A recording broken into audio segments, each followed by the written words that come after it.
Baiklah, mari kita lanjut ke sesi diskusi dan tanya jawab. Sudah banyak nih teman-teman yang menyampaikan pertanyaannya di kolom komentar. Baik, di sini pertama ada dari Fadel Imam Mutakin dari Unpad. Kepada Fadel, dipersilakan untuk memverbalkan pertanyaannya secara langsung.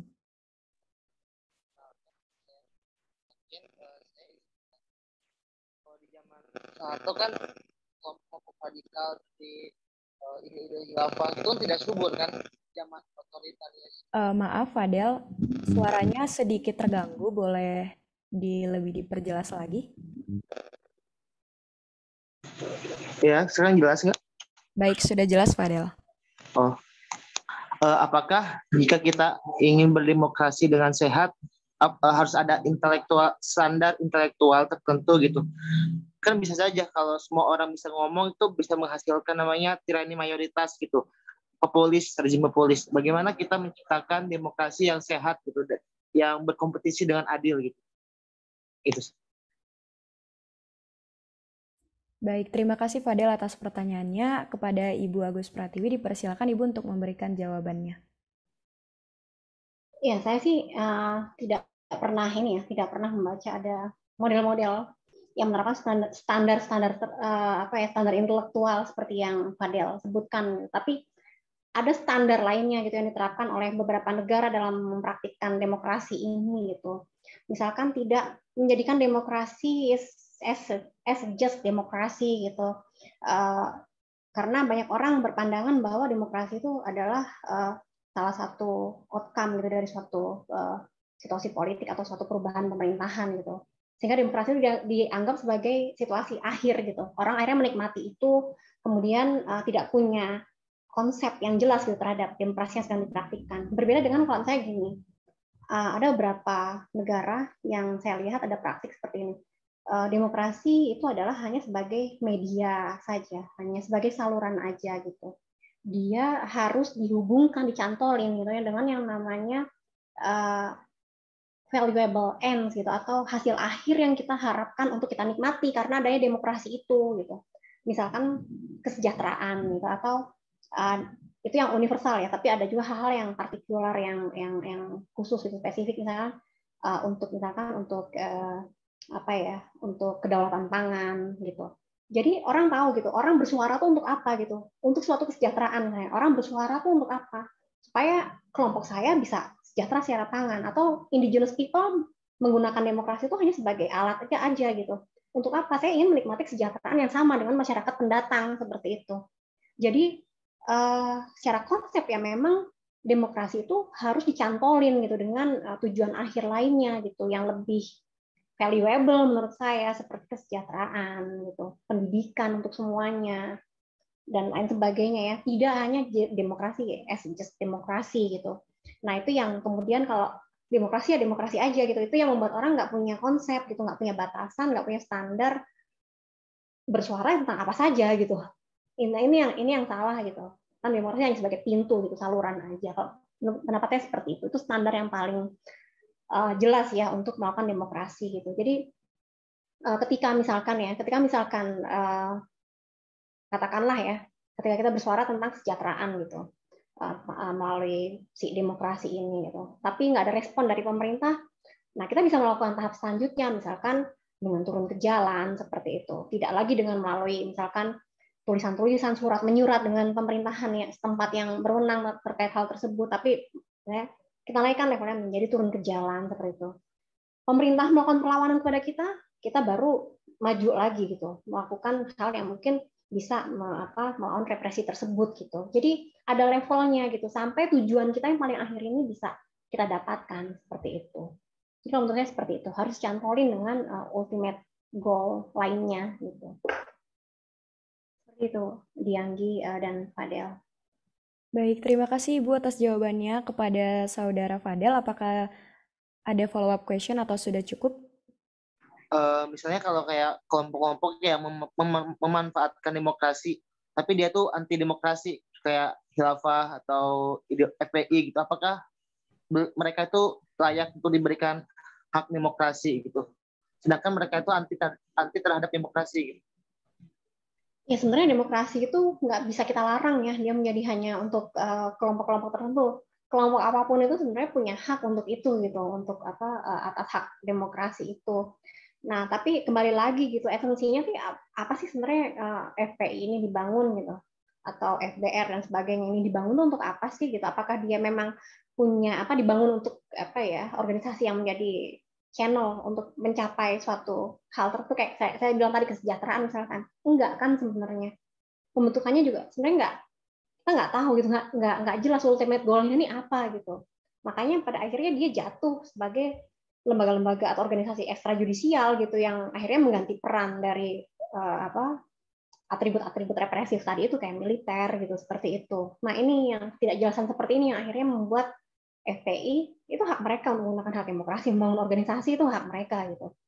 Tapi pada akhirnya kalau mereka terjadi jatuh kayak tadi seperti itu gitu ya, jatuh ke peran-peran represif. Nah itu yang mesti kita analisis lagi gitu. Emang dia awal dibangunnya tuh apa sih tujuannya? Dia mau dicantolin sama tujuan akhir apa sih gitu?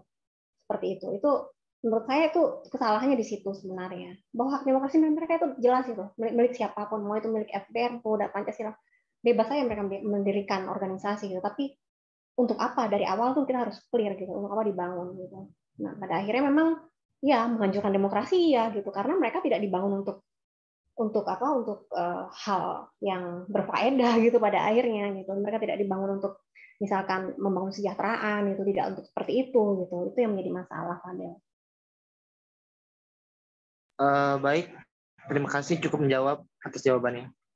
Nah ya, sama-sama Fadel.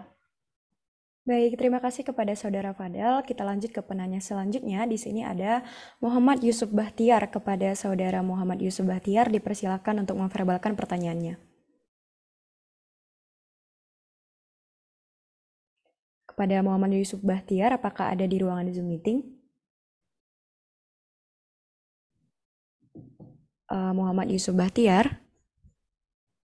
Baik, mungkin Muhammad Yusuf Bahtiar sedang terkendala ya Ibu. Saya izin membacakan pertanyaannya. Tanggapan atas materi yang disampaikan, pemateri terlihat sangat menguasai perpolitikan dan sejarahnya yang bersinggungan dengan hukum. Materinya lebih tepat bertitel Sejarah Politik Hukum Indonesia. Izin bertanya, kepada pemateri, secara analisa, apakah hegemoni Orde Baru juga didukung oleh teori hukum pembangunan Mokhtar Kusumaatmadja? Kemudian, bagaimanakah pemateri melihat hukum progresifnya Sacipto Raharjo mewarnai politik hukum di Indonesia setelah reformasi? Secara spesifik, bagaimanakah pemateri melihat hukum bagi perubahan sosial di Indonesia? Mungkin Ya. sekian Ibu pertanyaannya. Ya ini pertanyaan menarik ya. Sebenarnya nggak spesifik soal Mohtar juga gitu. Kita bicara tentang Suryono Sukanto dan beberapa beberapa pemikir atau legal scholars lainnya di masa Orde Baru. Tentu yang namanya rejim gitu, apalagi Orde Baru itu membutuhkan support gitu, pembenaran, justifikasi dari para pemikir gitu, para akademisi di zamannya, tidak hanya dari fakultas hukum tapi juga dari fakultas lainnya gitu. Kalau kita baca-baca gitu buku-buku Suryono Sukanto, terus buku-buku inilah hukum klasik gitu di Indonesia yang tergolong klasik, itu yang banyak sekali ya teori-teori tentang yang mendukung atau menjustifikasi Orde Baru gitu, kayak termasuk yang tadi saya bilang itu why of social engineering itu justru yang paling nomor satu sebenarnya, yang paling menjadi pembenar gitu untuk Orde Baru untuk menjadikan hukum sebagai social engineering gitu, untuk melakukan rekayasa sosial, rekayasa masyarakat yang tadinya penuh perlawanan menjadi masyarakat yang tunduk, yang patuh, yang jinak seperti itu. Nah itu sangat efektif gitu. Belum lagi hukum-hukum yang lainnya, misalkan yang terkait dengan hukum perkawinan seperti itu. Seringkali memang pemilihan-pemilihan mazhab dalam hukum Islam, nah itu juga sangat politis sebenarnya gitu. Bagaimana menjadikan perempuan ini sebagai pihak yang lemah gitu, yang dilemahkan, yang membuat posisi tawarnya rendah. Tapi sebenarnya kesannya ini untuk level domestik aja gitu, kesannya itu mah urusan kecil, unit keluarga doang gitu, untuk unit perkawinan gitu. Tapi sebenarnya dampak politiknya juga besar gitu, gara-gara pembenaran dari para akademisi terhadap posisi suami istri dalam perkawinan, efeknya sangat besar. sepanjang tahun 70-an sampai 90-an akhir, itu yang namanya feminisasi buruh itu sangat besar. Atas nama apa? Atas nama, oh, perempuan itu kan hanya ibu rumah tangga. Kalau kita gaji lajang boleh dong kan main breadwinner-nya atau pencari nafkah utamanya kan yang suaminya, kepala keluarga gitu. Jadi pembenar buat apa? Buat para perusahaan untuk membayar rendah si buruh perempuan ini gitu. Menjadi pembenar gitu. Kan dia ibu rumah tangga, nempel sama suaminya gitu. Dianggap dia bukan pencari nafkah utama, maka gaji lajang pun tak apa gitu waktu itu. Nah, itu efeknya sangat besar gitu. Kemudian belum lagi terhadap hal lainnya, misalkan menggunakan perempuan sebagai apa simbol ibuisme tadi melalui dharma wanita dan sebagainya. Nah, itu semuanya keterlibatan tidak hanya satu dua pemikir hukum waktu itu, tapi mungkin hampir hampir banyak pemikir hukum yang sangat mensupport ya dengan cita-cita si Orde Baru ini gitu. Kemudian ya Sacipto Raharjo ini mulai populer sebenarnya pasca reformasi ya, gitu reformasi. Sacipto Raharjo saya akui ini sangat populer dan besar pengaruhnya terhadap ilmu hukum di Indonesia gitu. Walaupun kalau saya lihat saya sendiri ketika S1 itu S1 saya mulai S1 tahun 2001 waktu itu. Yang artinya memang lagi hot-hotnya nih reformasi gitu ya untuk dibahas di perkuliahan gitu. Tapi memang lagi-lagi setiap kampus itu punya eksistensi gitu terhadap mazhab masing-masing kampus gitu. Sehingga saya sendiri waktu itu tidak mendapatkan materi yang spesifik tentang pemikiran dari Prof. Cip ini gitu. Tapi saya baca sendiri waktu itu, bukunya mulai banyak bertebaran ya. Nah, saya sendiri melihat bahwa memang teori-teori Prof. Cip ini banyak sekali gitu, menginspirasi banyak gerakan sosial waktu itu untuk bisa terlibat dalam perubahan hukum. Kita sebagai civil society makin percaya bahwa hukum itu bisa diubah gitu dengan kekuatan sosial gitu. Nah, disitulah saya melihat peran penting dari pemikiran-pemikiran Prof. Cip ini terhadap beberapa perubahan hukum. Nah, itu menjadi inspirasi salah satunya ketika kita terlibat ya dalam jangka perempuan yang jaringan kerja para perempuan yang memperjuangkan undang-undang PKDRT waktu itu. Nah, ini kita pakai dalam praktik gitu. Kita percaya oh ternyata nggak teori doang ya, ini Prof. Cip ini bisa dipakai dalam praktik gitu. Nah, ini yang menarik. Saya sepakat gitu bahwa pengaruhnya sangat besar gitu dalam perubahan hukum di Indonesia gitu yang kita percaya bahwa ternyata masyarakat atau perubahan sosial yang terjadi di masyarakat dapat mempengaruhi atau bahkan menentukan si perubahan hukum itu sendiri gitu. Seperti itu pendapat saya. Mudah-mudahan terjawab ya, Yusuf Bahtiar. Baik, terima kasih Bu kepada Saudara Yusuf. Apakah sudah menjawab? Baik, mungkin karena sedang di ruangan publik juga ya Ibu, mungkin semoga jawabannya sudah menjawab. Kita lanjut ke penanya selanjutnya. Di sini ada yang sedang raise hand yaitu Irisan Monroe. Kepada Irisan Monroe dipersilakan untuk memverbalkan pertanyaannya. Makasih sudah diberi kesempatan kepada saya. Saya Irsan, mahasiswa UI. Kepada narasumber saya ingin tanyakan, mungkin saya kurang sependapat dengan pemateri tadi bahwa pembentukan sebuah organisasi massa itu harus bertujuan kepada kesejahteraan. Saya kira sangat pendapat karena organisasi massa itu memang bukan dibentuk untuk mencapai keuntungan materi, tetapi lebih kepada menyuarakan sebuah identitas. Kalau mereka berada di area oposisi, maka dia bisa sebagai penyeimbang kepada pemerintah. Itu yang pertama. Kemudian yang kedua, Islam juga memuliakan wanita muslimah itu sebagai istri. Itu bukan merendahkan, Bu. Saya mohon koreksi. Demikian. Dengan siapa? Maaf tadi. Saudara Irisan Monroe, Ibu. Saudara Irsan ya, Saudara Irsan. Terima kasih Mas Irsan ya atas. Oh, bisa langsung saya jawab ya, Dianggi ya. Iya Ibu, kepada Ibu Agus dipersilakan Ibu. Ya, terima kasih pertanyaannya, menarik. Ya, yang saya maksud kesejahteraan sini tentu bukan hanya kesejahteraan yang bersifat materi saja ya, tidak hanya kesejahteraan yang dapat dinilai secara ekonomi gitu. Kayak misalkan kita berbicara dari secara mendalam gitu, wawancara mendalam, in-depth interview gitu dengan sekelompok masyarakat, katakanlah masyarakat di Papua atau Papua Barat seperti itu tentang otonomi khusus gitu. Mereka justru tidak punya perspektif bahwa mereka harus harus mendapatkan uang yang banyak gitu akibat otonomi khusus gitu, tidak seperti itu. Sejahtera dalam benak mereka adalah mereka hidup layak, itu cukup gitu, hidup layak, punya akses yang cukup terhadap berbagai layanan dasar, pendidikan, kesehatan misalkan seperti itu, dan juga bebas dari rasa takut menurut mereka, karena mereka sudah punya trauma di masa lampau bahwa mereka direpresi sedemikian rupa, dan bebas dari rasa takut itulah yang saya sebut juga sebagai suatu kesejahteraan gitu. Dan dalam wawancara dengan mereka juga mereka bilang itu adalah kesejahteraan yang hakiki menurut mereka, kebahagiaan, rasa nyaman dan sebagainya. Tentu ini menjadi faktor penting juga gitu. Begitu juga kalau kita wawancara ya, karena kalau saya dalam melakukan wawancara itu saya mencoba ini ya,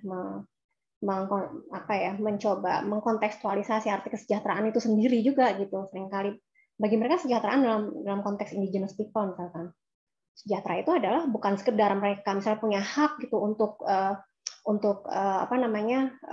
atas hutan adat mereka misalkan seperti itu. Saya pikir mereka ingin punya hak atas hutan adat supaya mereka dapat uang dari hutan adatnya gitu, mengelola, menjadikan ekowisata misalnya dapat uang. Tidak seperti itu ternyata. Mereka juga punya konsep-konsep melestarikan hutan gitu. Dulu hutan lebih lestari di tangan kami. Kenapa begitu di tangannya industri, sekarang di tangannya perusahaan hutan kok malah tidak lestari hutannya gitu. Malah lahan hijaunya malah berkurang di kawasan hutan mereka. Nah, itu sejahtera juga menurut mereka bahwa hutan itu semakin hijau, reforestasi ya seperti itu. Itu juga konsep kesejahteraan mereka. Jadi kesejahteraan dua hal ya, baik secara material maupun non material seperti itu.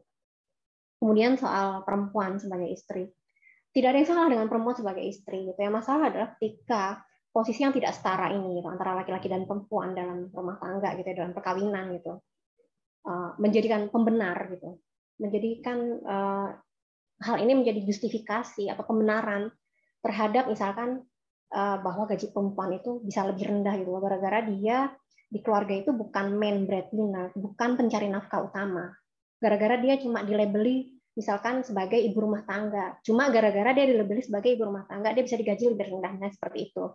Atau menjadi pembenar juga dalam hal misalkan marital rape gitu, perkosaan dalam perkawinan.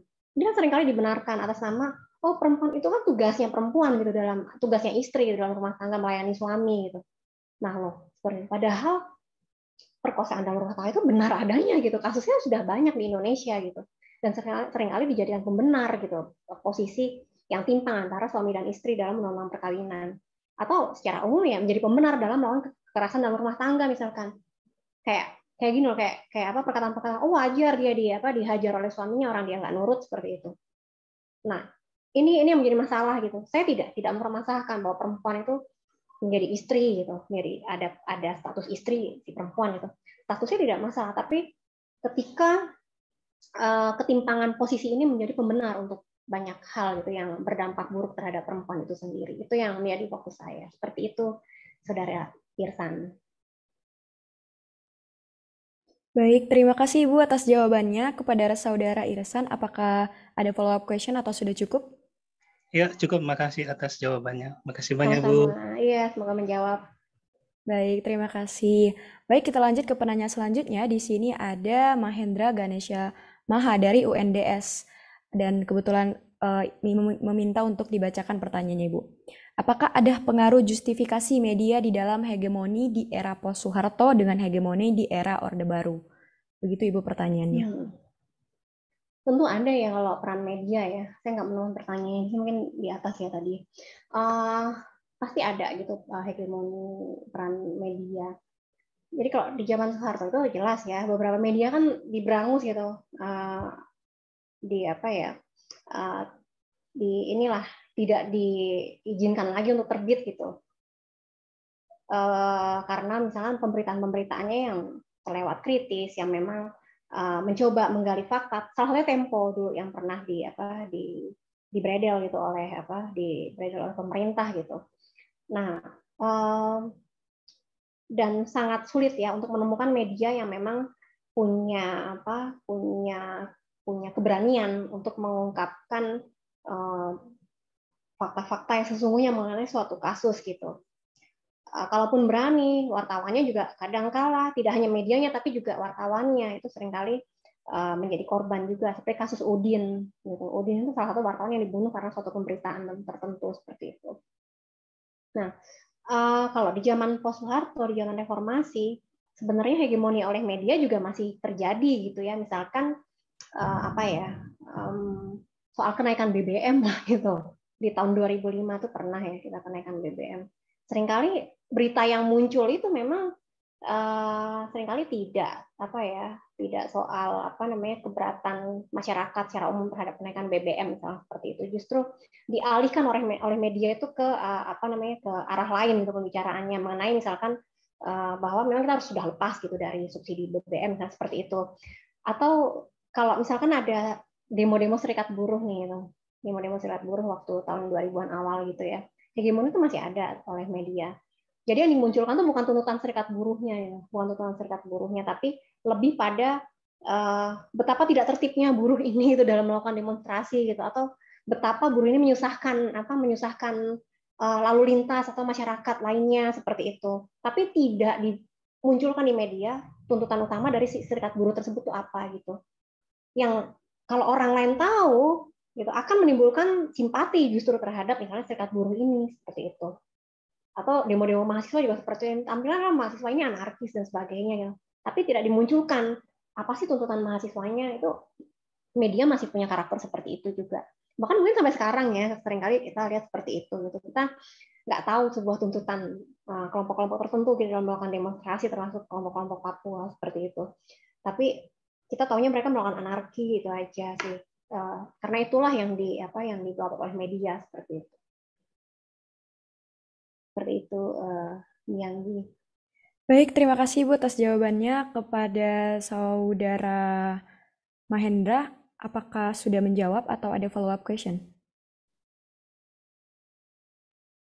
Baik, mungkin Saudara Mahendra sedang tidak bisa untuk mengaktifkan audionya ya Ibu. Semoga sudah menjawab. Kita lanjut ke penanya selanjutnya. Di sini ada yang raise hand atas nama Dona Doni. Dipersilakan untuk memverbalkan pertanyaannya. Ya, makasih Dianggi. Saya ingin ada 3 poin pertanyaan. Yang pertama tadi KMB disetujui yang 3 kesepakatan itu, tapi menurut saya kesepakatan itu kan pada saat itu Soekarno sama Muhammad Hatta selalu bertentangan. Bahkan dari awal dari tahun 45 dikarenakan Muhammad Hatta selalu liberalisme karena dia memiliki ajaran liberal, dan pada tahun 49 mengenai KMB tersendiri Muhammad Hatta setuju karena Indonesia diubah menjadi liberal, dan bahkan pada dekret Presiden 59 Muhammad Hatta mengundurkan diri karena dia tidak setuju dengan Soekarno mengambil alih. Kedua, tentang swasembada pangan pada Soeharto tahun 84. Kita tahu bahwa pada tahun itu Soeharto dapat penghargaan yang diberikan FAO sebagai pemberian beras kepada Afrika saat lagi miskin dan lain-lain. Saya ingin bertanya, pengaruh dalam perubahan hukum di Indonesia sendiri kan selalu berorientasi ke arah barat.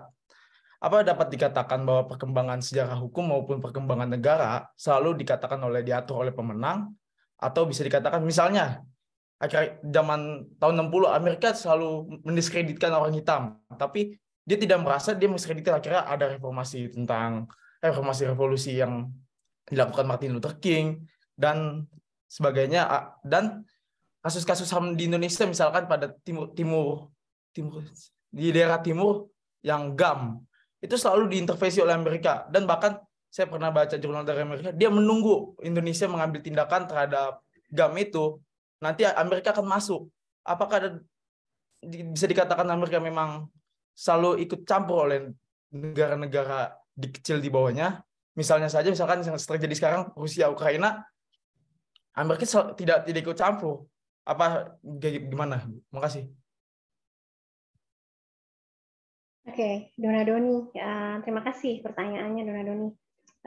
Ya, ya memang ya benar ya kalau bahwa Soekarno-Hatta itu memang tidak pernah akur gitu sebetulnya gitu. Tapi yang saya ucapkan adalah puncaknya itu ada di KMB itu. Saya lihat dari teks-teks telegram tentang marahnya Soekarno terhadap Hatta waktu itu, khususnya Hatta ya, karena Hatta lah yang dipercaya Soekarno gitu untuk membawa suara Indonesia gitu pada KMB tersebut ya. Gitu ya, dalam dekret 59 saya percaya itu bahwa memang ada pertentangan gitu yang terjadi antara Soekarno dan Hatta gitu pada waktu itu, dan mempengaruhi sekali sebenarnya jalannya revolusi Indonesia. Dan tapi bagaimanapun ya apapun itu memang kekuatan dari masyarakat Indonesia, khususnya pemuda Indonesia waktu itu memang membuat si hasil KMB ini dipending pemberlakuannya, dipending. Jadi ada masa di mana KMB ini pending waktu itu karena apa? Karena dukungan pemuda-pemuda di Indonesia terhadap keputusan Soekarno untuk menolak hasil KMB waktu itu. Di sinilah kita melihat dominasi Soekarno lebih kuat gitu, dan belum lagi dukungan dari partai terbesar waktu itu, salah satu partai terbesar di Indonesia ya, PKI dan organisasi afiliasinya yang memperkuat posisi Soekarno gitu di tengah pertentangan antara Soekarno dan Hatta sendiri gitu waktu itu. Ini yang menarik gitu untuk dilihat juga. Nah, kemudian mengenai intervensi asing ya, Amerika misalkan ikut campur dalam banyak aspek gitu, dalam banyak hal, tidak hanya ekonomi tapi juga dalam hal penanganan kasus-kasus HAM gitu. Saya sih sampai sekarang katakanlah ada ya, memang saya beberapa kali membaca ya intervensi Amerika Serikat dalam hal misalkan mendorong pemerintah Indonesia untuk menangani kasus pelanggaran HAM dan sebagainya gitu. Tapi belum berdampak sih kalau di saya ya, belum berdampak apa-apa gitu terhadap penanganan pelanggaran HAM di Indonesia, baik kasus di Leste, misalkan kasus di Aceh dan sebagainya gitu, belum ada dampak dari intervensi asing tersebut gitu. Kalau menurut saya sebenarnya keberanian suatu negara untuk mengintervensi pelanggaran HAM di negara lain gitu ya, itu harus ditunjukkan dengan bagaimana mereka menggunakan celah-celah hukum internasional yang ada gitu. Keberanian mereka, seberapa berani sih mereka berani untuk menggunakan celah hukum internasional yang ada. Saya ada nggak yang berani misalkan untuk memakai mekanisme jurisdiksi internasional, jurisdiksi universal gitu di Indonesia gitu untuk kasus 65 aja. Apakah mereka berani? Menurut saya masih nonsens gitu, mereka masih berbicara hal yang abstrak gitu kalau mereka bilang mau intervensi gitu. Kalau belum berani pakai misalkan jurisdiksi universal gitu untuk dalam konteks Indonesia, misalnya mengadili kasus 65 di negara mereka gitu. Itu kan ada praktik, ada kebiasaan di hukum internasional seperti itu kan. Saya bukan orang hukum internasional, tapi yang saya tahu ada seperti itu. Tapi saya orang HAM gitu. Tapi yang saya tahu ada mekanisme itu. Kayak Belgia memakai peluang itu gitu. Jadi menurut saya mereka nggak hanya sekedar omong besar saja gitu untuk bicara bahwa mereka intervensi kasus pelanggaran HAM. Mereka pakai jurisdiksi universal untuk mengadili kasus HAM yang mereka sebenarnya nggak terlibat sama sekali gitu. Nah, kasus Palestina, gitu. mereka coba pakai itu. Setidaknya itu menunjukkan willingness mereka gitu, keberanian mereka memang untuk membongkar kasus HAM ini. Tapi yang dilakukan oleh negara lain untuk Indonesia tidak seperti itu menurut saya gitu. Tidak menggunakan peluang-peluang hukum internasional yang tersedia gitu. Sayangnya seperti itu. Hanya sekedar menawarkan bantuan, intervensi dan sebagainya, monitoring. Gitu. Udah kebanyakan monitoring kalau menurut saya. Udah terlalu banyak monitoring terhadap kasus-kasus 65 bahkan gitu ya. Tinggal konkretnya gitu apa gitu, ruang apa yang bisa kita pakai gitu kalau mereka mau intervensi. Nah itu dia. Menurut saya masih hanya sekedar omong besar ya. Mereka tidak menggunakan mekanisme yang tersedia gitu untuk melakukan intervensi yang sesungguhnya. Kalau mereka berani menurut saya. Seperti itu kira-kira Dona Doni. Baik, baik Ibu, terima kasih atas jawabannya. Kepada Saudara Dona Doni, apakah sudah menjawab atau ada follow-up question? Sudah, tapi saya ingin bertanya satu lagi, Bu. Tadi Ormas tentang, misalkan partai-partai saya sebut PPP ya. Dia kan saat itu tahun 2019 menslogankan ingin mengubah ideologi negara. Tapi apakah untuk pembubaran atau penangkapan yang ideologi negara sebenarnya ditahan, seharusnya tidak boleh diubah. Tapi dia sudah menylogankan hal itu, tapi tidak ada penanganan tindak lanjut. Apakah harus nunggu ideologi berubah atau dengan pengancaman seperti itu sebenarnya sudah cukup untuk menindak hal seperti itu.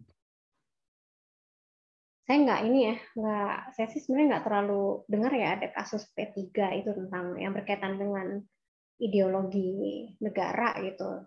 Enggak, Bu, yang sekuler. Dia kan ingin memasukkan, kan Indonesia dari dulu menolak sekuler. Misalnya karena dia melihat Sumatera Barat termasuk ada unsur agamanya, dia ingin membuat Indonesia seperti itu. Kan sekuler masuk jadinya di negara Indonesia. Nah, terus hubungannya dengan P3 adalah P3 tidak mau dengan itu. Dia salah satu mengusung untuk negara, misalkan kayak tadi disebut ada pertanyaan sebelumnya, ada partai, ada ormas-ormas yang naik khalifah begitu.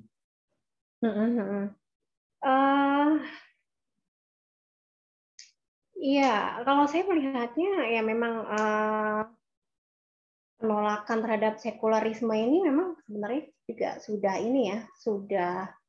ada gitu. Bahkan di zaman pembahasan tentang Pancasila kita gitu sebenarnya gitu mengenai pasal 1 gitu. Itu kan menandakan bahwa kita memang sebenarnya tidak ke arah sekularisme seperti itu. Sehingga kalau ada peran-peran dari partai, kemudian masalahnya ini menjadi hal yang seringkali dipolitisasi gitu oleh partai-partai tertentu gitu. Sampai sekarang ya, tidak hanya P3 aja gitu. Sampai sekarang gitu oleh partai-partai yang berbasis agama gitu untuk menggulingkan isu-isu tertentu gitu yang sebenarnya tidak terlalu penting, kayak misalkan saya harus sebut aja gitu, kayak misalnya PKS dalam menggulingkan isu perda-perda yang memberikan stigma sosial terhadap perempuan yang amoral karena pakaiannya dan sebagainya seperti itu gitu. Nah, ini yang bahaya sih sebenarnya, dampak yang saya khawatirkan gitu sebenarnya terhadap adanya penolakan sekularisme oleh partai-partai atau organisasi-organisasi tertentu seperti itu. Tapi kalau bahwa Indonesia sebenarnya tidak sekuler gitu, menolak sekularisme sebenarnya iya gitu, dari awal juga kita menolak itu karena adanya Pancasila kita, sila pertama itu memang sudah menjadi hasil negosiasi bahwa kita tidak sekuler gitu. Seperti itu si Donadoni yang sepanjang saya tahu ya. Oke, makasih Bu. Sama-sama. Baik, terima kasih kepada Ibu Agus dan juga Donadoni. Selanjutnya, penanya terakhir dari Natania Ratna Debriana. Kepada Natania dipersilakan untuk memverbalkan pertanyaannya. Baik, terima kasih MC. Saya izin bertanya Ibu, tadi seperti yang tadi dijelaskan di slide sebelumnya, pada masa Orde Baru itu ada 4 poin yang telah disebutkan, yaitu tonggak globalisasi, kepastian hukum, melibatkan merkantilisme, dan melibatkan strong state. Dan apakah dalam praktik merkantilisme ini masih diterapkan di masa Orde Baru ya Bu? Yang mana praktik merkantilisme ini sudah diterapkan pada masa Eropa kuno sejak abad 16 sampai 18. Terima kasih Ibu. Ya, Natania sebenarnya ini agak panjang nih. Memang ada kaitannya dengan sejarah ekonomi dunia juga gitu. Jadi kalau kita memberikan pembabakan gitu dari mulai feodalisme, kemudian revolusi industri dan sebagainya gitu. Ada fase di mana di antara itu ada merkantilisme juga gitu. Merkantilisme.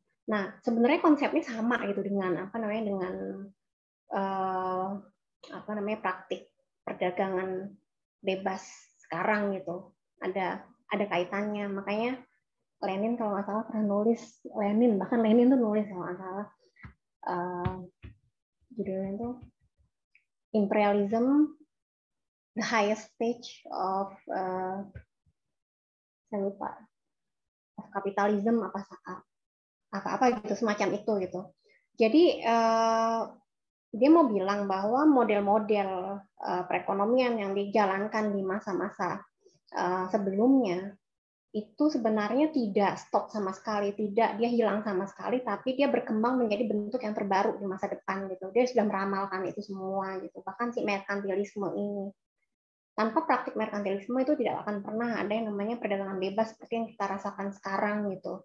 Seperti itu. Tidak hanya di Orde Baru ya, tapi juga sekarang gitu. Nah, perekonomian yang kemudian menggunakan praktik penjajahan seperti itu. Penjajahan kan juga banyak bentuknya, tidak hanya kolonialisme aja, tapi juga melalui penjajahan bentuk baru sekarang gitu. Nanti kita sebut ya intervensi-intervensi asing seperti itu. Nah ini kalau ditanya apakah masih diterapkan di masa Orde Baru di zaman Soeharto, iya. Bahkan di zaman sekarang itu juga masih diterapkan.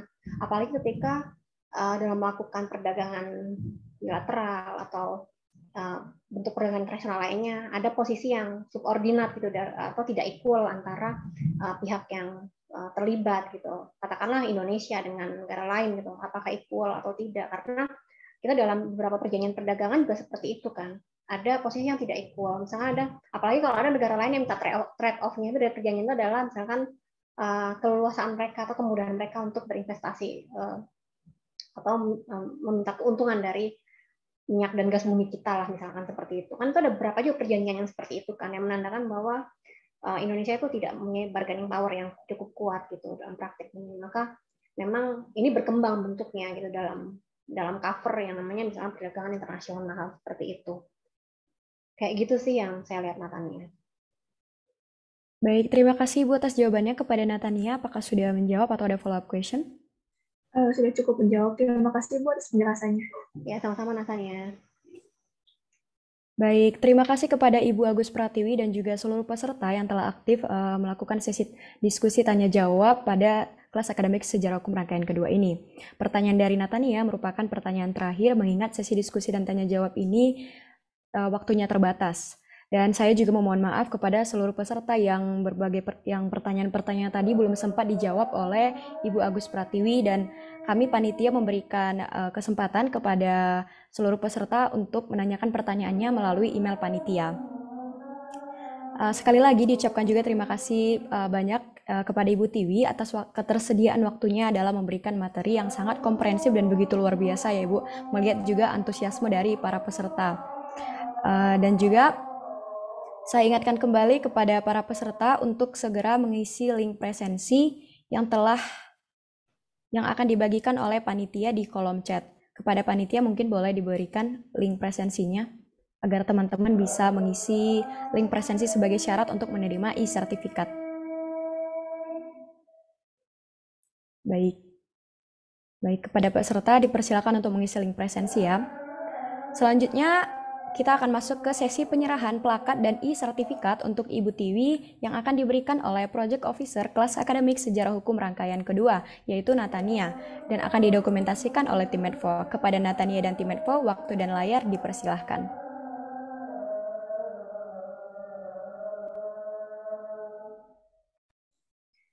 Baik Ibu, sebelumnya terima kasih banyak Bu karena telah hadir di kelas akademik hari ini dan tentunya bisa menambah pengalaman dan pengetahuan juga bagi kita semua, terutama sebagai mahasiswa Fakultas Hukum. Ini ada sedikit kenang-kenangan Ibu dari para panitia, mohon diterima ya Ibu. Ya, terima kasih panitia atas sertifikat of appreciation-nya. Terima kasih atas kepercayaannya untuk menyampaikan materi hari ini. Semoga materi ini berguna untuk teman-teman baik dalam mempelajari sejarah hukum maupun dalam praktik-praktik selanjutnya di masa depan teman-teman semuanya untuk melakukan perubahan hukum. Terima kasih semuanya. Baik, kepada tim Medfo, apakah sudah didokumentasikan? Absennya nggak bisa, Mbak. Ya, baik. Mungkin kepada Ibu Tiwi dan juga Nata bisa siap-siap. 1, 2, 3. Oke, terima kasih. Saya kembalikan lagi ke MC. Sama-sama. Baik, terima kasih kepada Natania dan juga tim Medfo. Dan akhirnya sampailah kita pada acara yang ditunggu-tunggu, yaitu pengumuman best partisipan pada kelas akademik sejarah hukum rangkaian 1 dan juga 2. Di mana pemilihan best partisipan ini dinilai dari keaktifan selama berdiskusi dan juga konsistensi mengikuti kelas akademik sejarah hukum rangkaian 1 dan juga 2. Adapun best partisipan akan mendapatkan apresiasi dari panitia berupa e-sertifikat khusus dan juga saldo GoPay. Baik, yang menjadi best partisipan dari rangkaian kelas akademik sejarah hukum adalah Muhammad Yusuf Bahtiar. Kepada Muhammad Yusuf Bahtiar, Selamat kepada Muhammad Yusuf Bahtiar. Apakah Muhammad Yusuf ada di... Baik, terima kasih Muhammad Yusuf Bahtiar. Boleh nih dari saudara Muhammad Yusuf disampaikan kesan dan pesannya selama mengikuti kegiatan ini dan juga perasaannya menjadi best partisipan di kelas akademik sejarah hukum.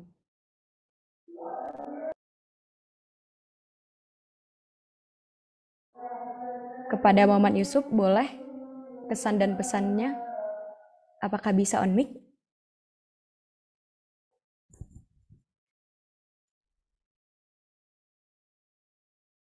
Halo Muhammad Yusuf, apakah suara saya terdengar?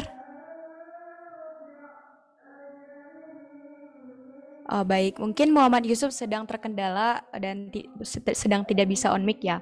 Baik, kepada tim Medfo mungkin boleh langsung saja mendokumentasikan momen ini. Dipersilakan kepada tim Medfo. Baik, siap-siap semuanya. 1, 2, 3. Baik, terima kasih banyak. Saya kembalikan lagi kepada MC. Baik, terima kasih kepada tim Medfo. Dan pada akhirnya sampailah kita kepada penghujung acara. Saya ingin mengucapkan terima kasih yang sebesar-besarnya mewakili panitia beserta jajarannya. Tidak lupa juga diucapkan terima kasih kepada para peserta atas partisipasinya yang telah begitu antusias dalam kegiatan ini sehingga kegiatan dapat terlaksana dengan lancar. Akhir kata, saya mengucapkan terima kasih dan mohon maaf apabila ada kesalahan selama kegiatan berlangsung. Saya Dianggi Priya selaku Master of Ceremony pamit undur diri. Wassalamualaikum warahmatullahi wabarakatuh. Shalom, Om, Santi, Santi, Santi, Om, Namo Buddhaya, salam kebajikan. Salam kebajikan. Sampai jumpa di rangkaian kelas akademik berikutnya. Ya, terima kasih. Terima kasih Ibu. Terima kasih banyak Ibu. Terima kasih semuanya. Terima kasih semuanya. Terima kasih, Bu. Semoga bermanfaat. Diingatkan kembali kepada para peserta untuk segera mengisi link presensi ya, sebagai syarat untuk menerima sertifikat. Mohon izin live.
oleh semua panitia aja, Dak.